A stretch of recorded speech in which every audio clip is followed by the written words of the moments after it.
Bismillahirrahmanirrahim. I am Dr. Sarfaraz Ali from University of Education Lahore Faisalabad campus. Uh, Today's subject is Introduction to Riemann Geometry. It's almost our 13th lecture. In this lecture, we will study about tensor, the general tensor. तो guys, start करते हैं. हमारा पहला topic है coordinate transformations. उससे पहले मैं बताना चाहूँगा in three-dimensional space, a point is a set of three numbers called coordinates, determined by specifying a particular coordinate system.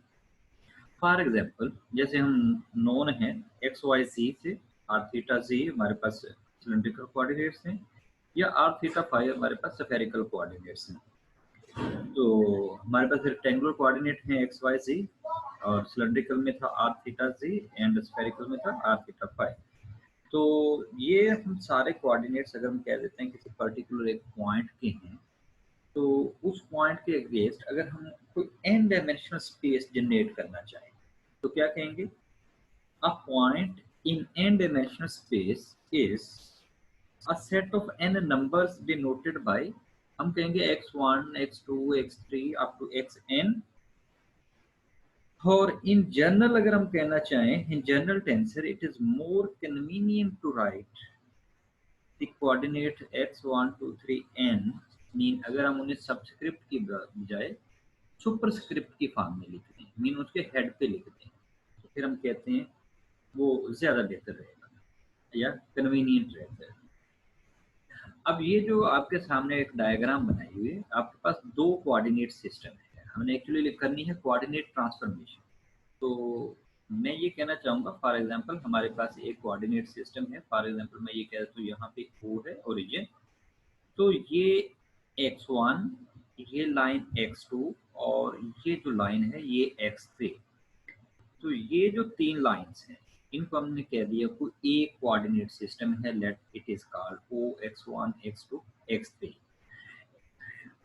इसके यूनिट वेक्टर्स जो हैं ये हमारे पास आ जाएगा E1 E2 E3. ये ऐसे ही जैसे हम आम कोऑर्डिनेट सिस्टम वेक्टर यूज करते हैं तो वहां पे हम इसको I कह देते हैं, इसको J और इसको K. तो सिमिलरली हमने यहाँ पे इनकी नोटेशन चेंज कर दी. ये हमारे पास E1 बन गया, ये E2 हो जाएगा और ये E3. अब इसके कॉरस्पॉन्डिंग हम एक नया कोऑर्डिनेट सिस्टम लेते हैं जो हमने कह दिया for example x1 prime x2 prime x3 prime. तो इसके जो यूनिट वेक्टर्स हैं ये E1 प्राइम हो जाएगा, ये E2 प्राइम और ये E3 प्राइम. अब हम इन कोऑर्डिनेट्स की आपस में जो कोऑर्डिनेशन है या इनकी एक दूसरे के साथ रिलेशनशिप है वो डिस्कस करेंगे कि वो क्या है. तो यहाँ पे डायग्राम बनाई थी तो मैंने थ्री कोऑर्डिनेट्स लिए. अगर मैं इन्हें जनरलाइज करना चाहूँ तो जनरलाइज करते हुए मैं यहाँ पे कह देता हूँ for example this is x1, ये x2 x3 और इसी तरह मैं n डायमेंशन स्पेस बना देता हूँ. तो n डायमेंशन स्पेस में मैं नेक्स्ट मूव करता हूँ.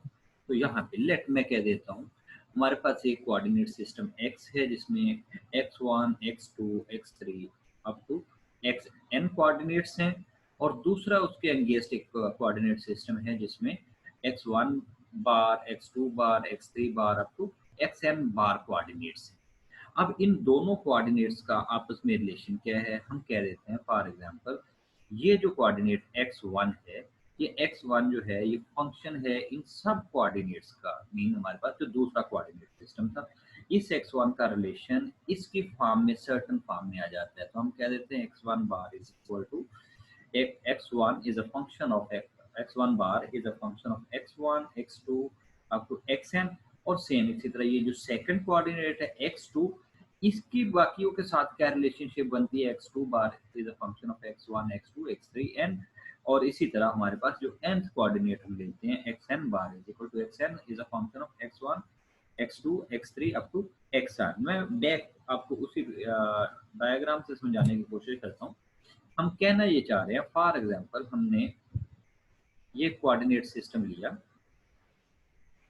मैं कहता हूँ यहाँ पे कि मैं फॉर एग्जांपल आपको इस x3 बार की रिलेशनशिप पूछना चाह रहा हूँ, तो x3 बार के अकॉर्डिंग कोई भी पॉइंट फॉर एग्जांपल यही v है, तो इसका x1 x2 और x3 के हिसाब से ये इनके अकॉर्डिंग कहाँ पे पोजीशन होगी, तो हम ये कहते हैं x3 जो है, फॉर एग्जांपल कह रहा हूँ, ये कोई भी कोऑर्डिनेट ले सकते हैं, ये जो x3 पॉइंट है इसके जो फंक्शन बनेगा वो x1 x2 और x3 में आ जाएगा। इसी तरह अगर आप x2 बार का करना चाहें, प्राइम का करना चाहें, तो उसके लिए भी सेम आ जाएगा, और x1 बार के लिए करना चाहें तो उसके लिए भी वही तीनों आ जाएंगे। अब मैं आता हूँ उसी में, अब यहाँ पे जो लिखा है, हम यहाँ पे फॉर एग्जाम्पल हमने n डायमेंशन कर दी कि हमारे पास x1 बार है, x2 बार है, xn बार है, तो इन सब के लिए ये हर कोऑर्डिनेट फंक्शन बन जाएगा इन सब सब कोऑर्डिनेट सिस्टम का। हम कहते हैं ये x कोऑर्डिनेट सिस्टम है, ये x प्राइम कोऑर्डिनेट सिस्टम है, ये x बार कोऑर्डिनेट सिस्टम है, इट्स अप टू यू जो भी आप कहना चाहें। अब इसको जनरलाइज्ड फॉर्म में लिखें तो ये हमारे पास आ जाएगा x bar j is equal to x bar j is function of x1 x2 xn के, और यहाँ पे j जो है वो आपका मूव कर जाएगा up to 1 2 3 up to n जितने भी कोऑर्डिनेट्स होंगे। अब इसका अगर हम इन्वर्स लेना चाहें, अभी तो हमने ये फाइंड किया था कि हम कोऑर्डिनेट सिस्टम x प्राइम से ट्रांसफॉर्म कर रहे हैं x में, तो अब अगर मैं ये चाहूँ कि हम x से x बार में बार कोऑर्डिनेट जो है ये प्राइम कोऑर्डिनेट है उसमें ट्रांसफॉर्म करना चाहें, तो वो हमारे पास कन्वर्स आ जाएगा x j prime is equal to x j x prime 1 x bar 1 x bar 2 up to x bar है। यहाँ पे आप नोटेशन चेंज कर सकते हैं, यहाँ पे इसको एक्स आई कह दें, एक्स एम कह दें, एक्स एन कह दें, इट्स अप टू यू। और जहाँ भी आप इंडिपेंडेंट है जो भी आप इसका इंडेक्स लेना चाहें, आई लिख सकते हैं, जे लिख सकते हैं, जो आप यहाँ पे लिखेंगे वही यहाँ पे वेरिएशन देगा। तो ये हमारे पास कोऑर्डिनेट्स की ट्रांसफॉर्मेशन है। अब सेकंड आ जाता है हमारे पास Einstein summation convention. For example consider we have an expression a1 x1 plus a2 x2 plus up to an xn।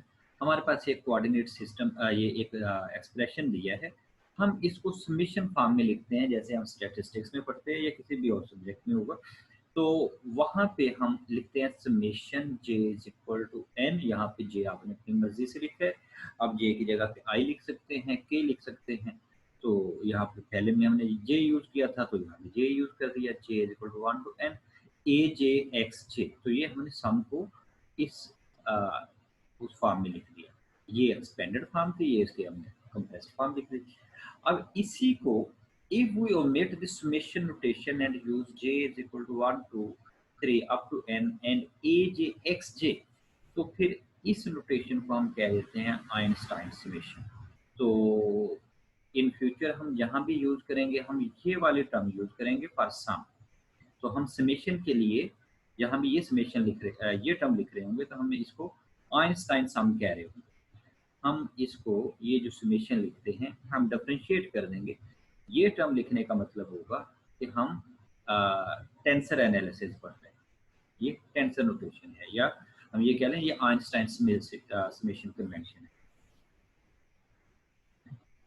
Okay, अब फॉर एग्जांपल हमारे पास एक रिजल्ट दिया है, ये वाला मैं कहता हूँ आपको एक टर्म दिया पार्शियल 5 और partial x1 dx1 plus partial 5 और partial x2 dx2 plus up to partial 5 और पार्शियल xn dxn। ये आपको एक क्वेश्चन दिया है, इस क्वेश्चन को आप आइंस्टाइन सम में लिखें, फिर दूसरा क्वेश्चन दिया हुआ, फिर तीसरा है, फिर चौथा है। तो मैं यहाँ पे पहले को एक्सप्लेन कर दूं, देखिए हर एक में पार्शियल 5 पार्शियल 5 पार्शियल 5 सम में है, तो सम में क्या आ जाएगा, हम सम लिखना चाहें तो ये आ जाएगा पार्शियल 5। नेक्स्ट स्लाइड में वो रिजल्ट लिखे हुए हैं, मैं यहाँ से बताना चाहूँगा, तो ये रिजल्ट आ जाएगा हमारा पार्शियल 5 ओवर। देखिए हर रिजल्ट में नीचे जो टर्म दिए पार्शियल x1 है dx1 है, इसमें पार्शियल x2 है dx2 है, और लास्ट पे पार्शियल xn है dxn है। तो इसका रिजल्ट जो है वो हमारे पास आ जाएगा पार्शियल 5 और पार्शियल x, आई लिख लें, जे लिख लें, मैं नेक्स्ट स्लाइड से बता देता हूँ। तो ये हमारे पास रिजल्ट आ जाएगा पार्शियल 5 और पार्शियल x के dx के।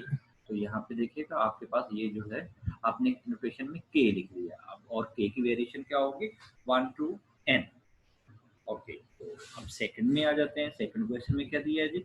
सेकंड क्वेश्चन है पार्शियल एक्स जे प्राइम और partial x one d x one d t plus partial x j prime d x two. तो यहाँ पे देखिए हमारे पास ये जो टर्म है, ये डायग्राम में कह देता हूँ, ये डायग्राम एंट्री जो है ये चेंज हो रही है, ये डायग्राम एंट्री चेंज हो रही है। हमारी ये टर्म और ये डी टी ये हर टर्म में सेम, तो इट मीन ये समेशन करेंगे तो इसमें फर्क नहीं आएगा। हम आइंस्टाइन सम करते हुए ये जो रिजल्ट है ये हमारे पास रिजल्ट आ जाएगा। मैं नेक्स्ट पेज पे बाद में जाता हूँ, यहीं पे बता देता हूँ पहले। ये जो टर्म है हमारे पास आ जाएगी पार्शियल एक्स बार जे, और ये डी और डी टी अपनी जगह पे एज इट इज। ये जो है इसको डी एक्स के लिख दें और इसको पार्शियल एक्स के लिख दें। देखिएगा आपके पास आंसर क्या है, पार्शियल एक्स जे प्राइम बार ओवर पार्शियल एक्स के डी एक्स के और डी टी। तो ये हमारी टर्म सेम है, ये हमारे पास चेंज है, ये हमने वेरिएशन दिखा। अब वापस आ जाते हैं, यहाँ पे देखेंगे ये रिजल्ट क्या है, x1 ये x1 square x2 square plus x3 square plus up to xn square. तो यहाँ पे हर एंट्री जैसे जैसे एक्सटेंड हो रही है x1 2 3 4 n दिया है आपके पास, उसका स्क्वायर है। तो अगर मैं यहाँ पे जनरलाइज करना चाहूँ तो ये हमारे पास टर्म आ जाएगी xi का स्क्वायर। देखिए यहाँ पे xi लिखने का मतलब होगा x1, सेकंड टर्म में लिखता हूँ तो x2 x3 एंड सिमिलरली। तो देखिए आंसर आपके पास क्या लिखा है, यहाँ पे पहले एक्सपेंड करके लिखा है, तो यहाँ पे आंसर है xk।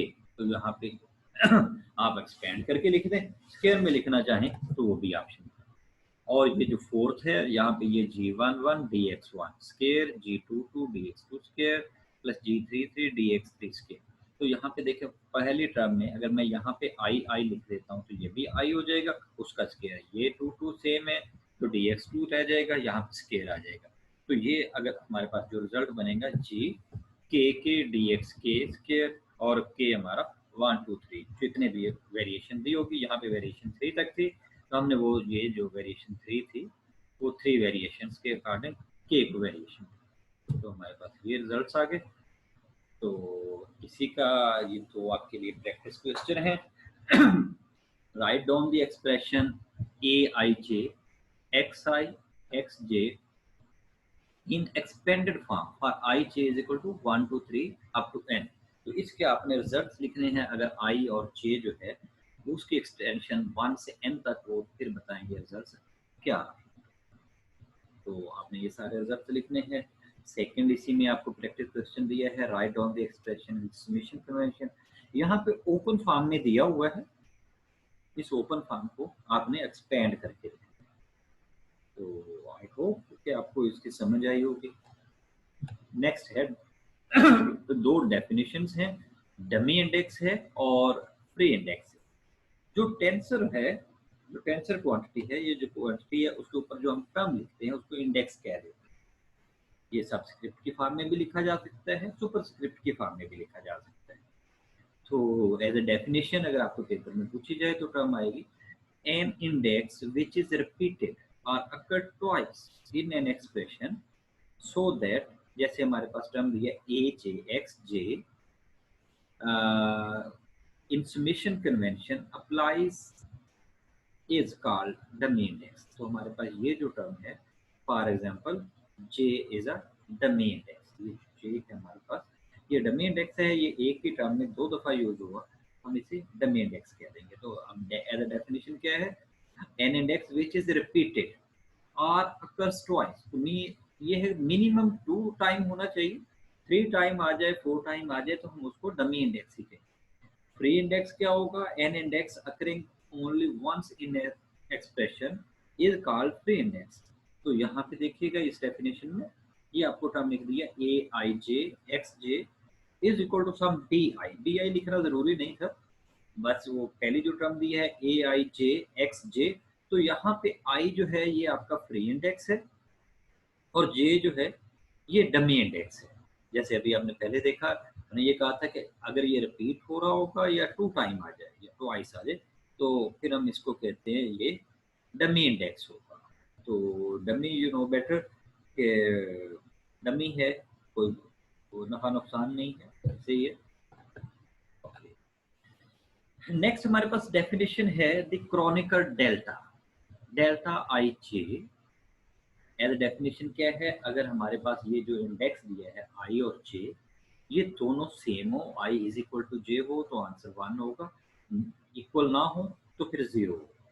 और एक और चीज, ये आप इंडेक्स को इंटरचेंज कर दें, सबस्क्रिप्ट को सुपरस्क्रिप्ट लिख दें, सुपरस्क्रिप्ट को सबस्क्रिप्ट लिख दें, तो कोई फर्क नहीं पड़ता। तो यहाँ पे ये जो टर्म लिखी है delta i j is equal to delta j i के, तो ये दोनों सेम रिजल्ट, इससे फर्क नहीं पड़ता। अब आपको एक एग्जांपल दी है, using the definition of Kronecker delta calculate delta i j x j और एक्स आई और एक्स जे।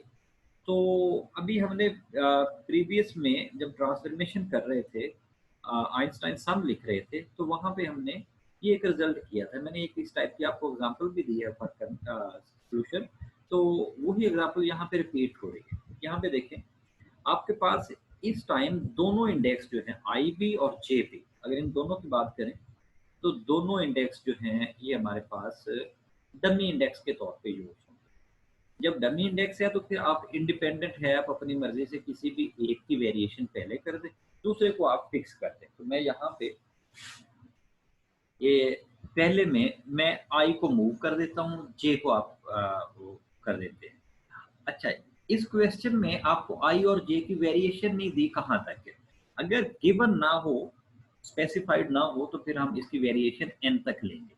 अदरवाइज आपको 1 2 3 4 5 कोई भी नंबर दिया जा सकता है कि यहाँ तक वेरिएशन ले और उसको सॉल्व कर दे। तो अब यहाँ पे आपको इसकी वेरिएशन दी है एन तक, तो यहाँ पे आई को वेरिएट करते हैं हम, या i1 x1, i2 x2, यहाँ पे हमने लास्ट पे एन एन, जे को हमने अभी मूव नहीं किया।